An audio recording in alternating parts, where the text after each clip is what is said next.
There comes a time when a woman stops asking the world for permission. She no longer begs to be seen, to be understood, to be chosen. She already chose herself. And quietly, her world changes.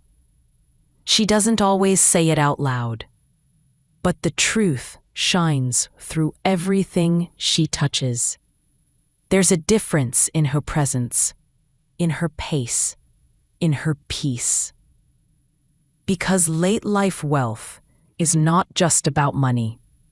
It's about memory. It's about meaning. It's about reclaiming the gold that was always buried within her, beneath the roles, the silence, the survival. There are 3 things she knows.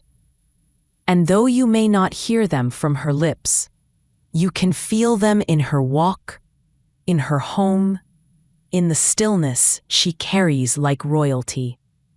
Let me show you what they are. And as you listen, ask yourself if your spirit already knows them too. Because this isn't a guide, it's a mirror, and the wealth it reflects is already yours. The first thing wealthy women know, deep in their bones, is this: energy is a currency, and I will no longer spend mine cheaply. She no longer trades her peace for proximity.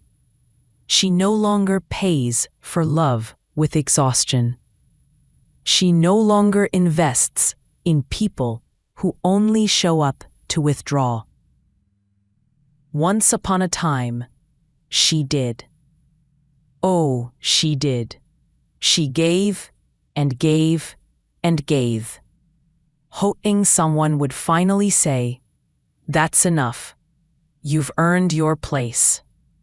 But no one ever did. So one day, she stopped asking. She started auditing the emotional expenses in her life. And let me tell you, once she made that shift, the profit of her peace soared. She didn't scream it, she didn't post about it. She just began holding her energy like sacred gold. And it changed everything. You've tried everything.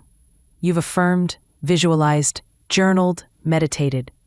You stayed up late watching spiritual videos, hoping for one sentence to unlock it all. But the flow still jammed. The door still closed.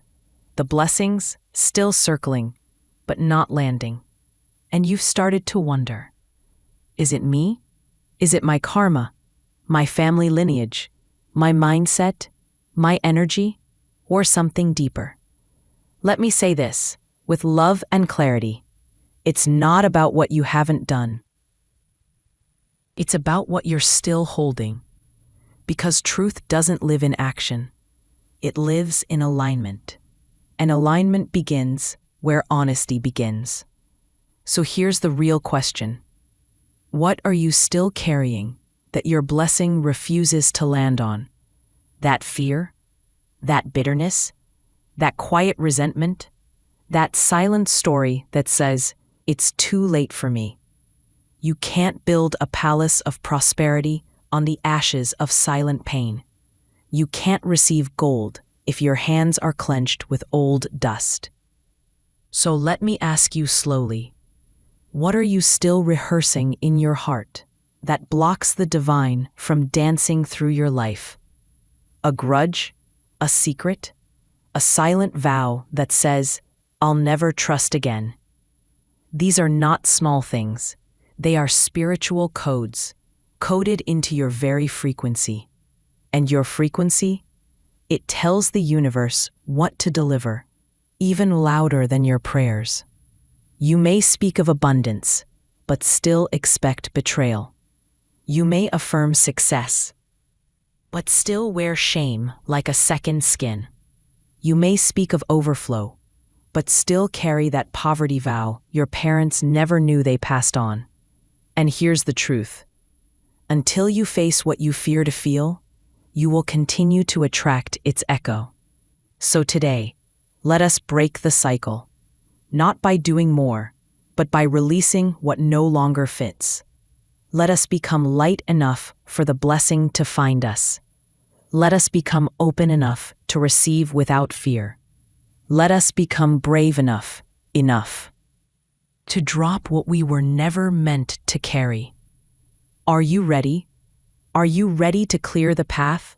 Not with hustle, but with honest release. Then breathe with me. In, out, and speak this. I let go of the old story. I release what no longer serves.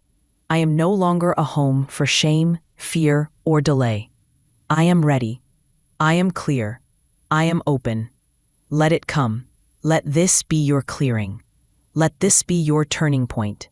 Let this be the moment your blessing recognized your vibration and said, "Yes, now is the time." Now listen carefully, because this part is where most people stay stuck. Even after they've done the work, even after they've prayed, meditated, fasted, tithed, spoken affirmations with trembling lips, still no shift.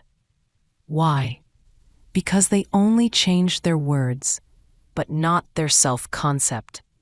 You can speak like a queen, but if you still see yourself as unworthy, you can act like a success, but if you still believe you're an imposter, you can dress like abundance. But if your inner mirror still reflects shame, fear, or lack, then what you manifest will always match the mirror, not the mask.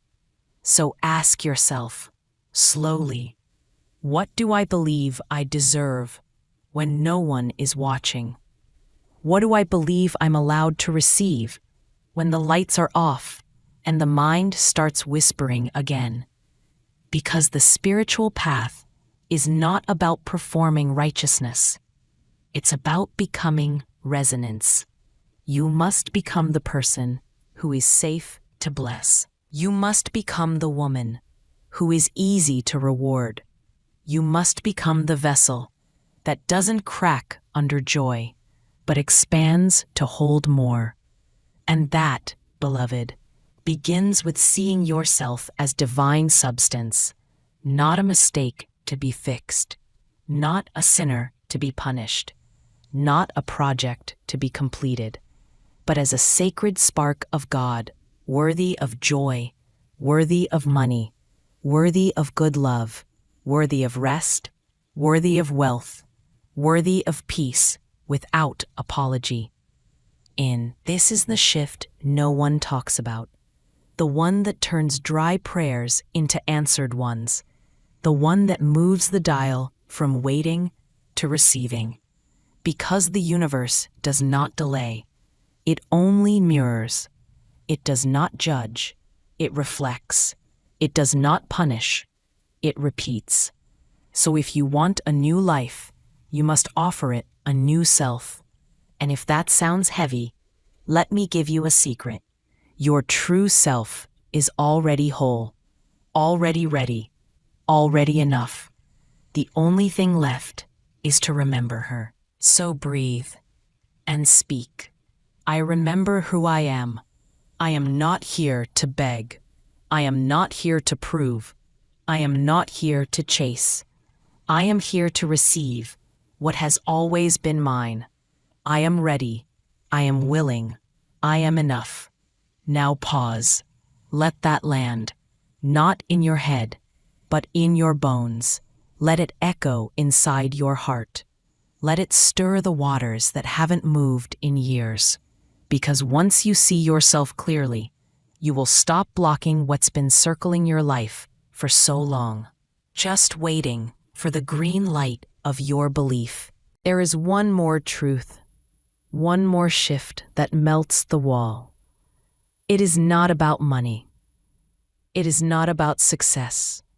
It is not even about your dream. It's about your willingness to feel safe, with the good. Because what if I told you it's not the pain that's blocking you? It's the fear of what life might look like without the pain.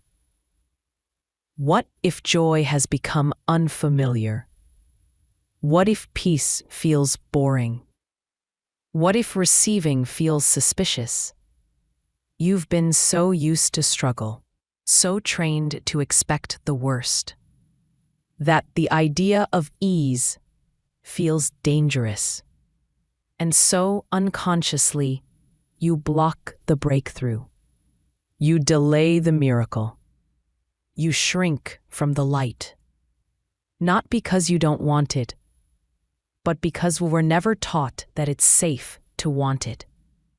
So here is your final key, your divine permission slip, your release. It is safe to be happy. It is safe to be whole. It is safe to rise. It is safe to shine. It is safe to receive more than I imagined. And it is safe to enjoy it without guilt, shame, or fear. Say it again. Say it slower. Say it as if you are reparenting your entire nervous system. Because you are. Because the moment your body believes it's safe to receive, the blessings will no longer pass you by. They will land. They will stay. They will multiply. Because the real block was never outside. It was never your job, never your past, never the economy. The real block was the part of you that didn't feel safe, being fully seen, fully loved, and fully held. But that part is healing now. You are not broken. You are blooming. You are not behind. You are becoming.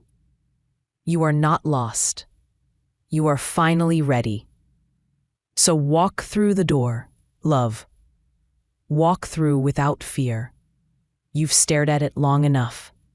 You've knocked on it long enough. Now turn the handle and walk through. Because the life you want is not waiting on the world. It's waiting on you.